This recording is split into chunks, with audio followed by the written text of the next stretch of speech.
'Twas the night before Game 1, and all through Chicago, every Cub fan was stirring like they'd just won the lotto. Was it fate? Was it God? Well, there were plenty of theories. 7 decades of wait. The Cubs made the World Series. Despite all the doubts, talks of curses and worries, Cub fans' eyes shed a tear from Belushi to Murray.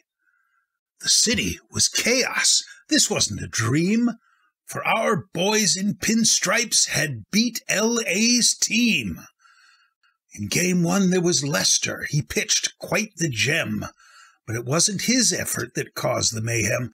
With the lead down to 0 and our chance to win narrow, lo, behold, a grand slam! And the hero? Montero! It was on to Game 2, and the bats, they went cold. Give all credit to Kershaw, he's a beast, truth be told.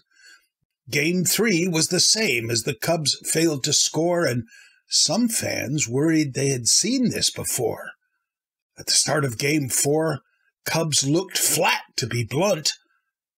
But all that turned round with a 4th-inning bunt, when what to our wondering eyes did occur but a 10-run barrage. It all seemed like a blur, and the runs kept on coming, in Game 5, that is, with an offense that proved they're the best in the biz. John Lester again used his whole bag of tricks, sending all to Chicago for a decisive Game 6. The feeling electric. The atmosphere great. As Kyle took the mound and Contreras the plate, a hit in the first, one more in the 8th, that was all he gave up, and we all kept the faith. The Cubs, they were fearless despite their opponent. They hit hard and ran fast and seized every moment. They knocked Kershaw around and showed no fatigue, and they proved they were tops in the National League. Now it's on to Ohio to face Cleveland's tribe, and we all have that feeling that's hard to describe. No more home field advantage as this series begins. It'll take our best efforts to get 4 more wins. Of course, Cleveland's got pitching, a bullpen that's stacked. You can bet that their ballpark and streets will be packed. While they've got some guys hurt and don't have a big name, they beat Boston. The Blue Jays, they play a good game. Perez is their catcher with an arm like a gun, so the Cubs might think twice about deciding to run, and their DH, Santana, hits with power and might. Napoli is a threat if his timing is right. Francisco Lindor is a great young shortstop, and Kipnis at second base sure has some pop.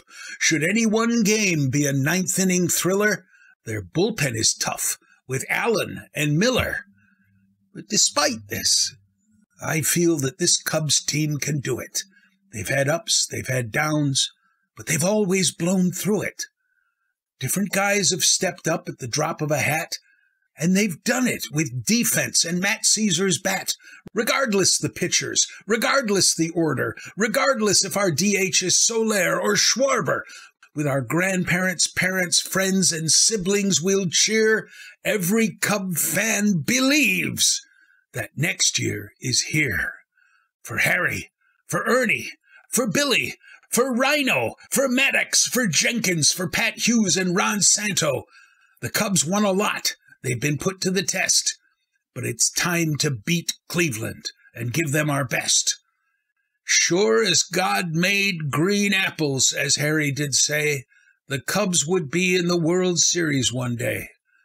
Well, that day is tomorrow. The Fall Classic is now, and the Cubs have a chance. They can win. Holy cow!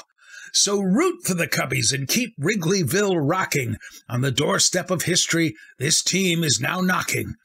If you cheer for the Tribe, well, our lineup should trouble you, but a century's enough. Now let's go fly the W.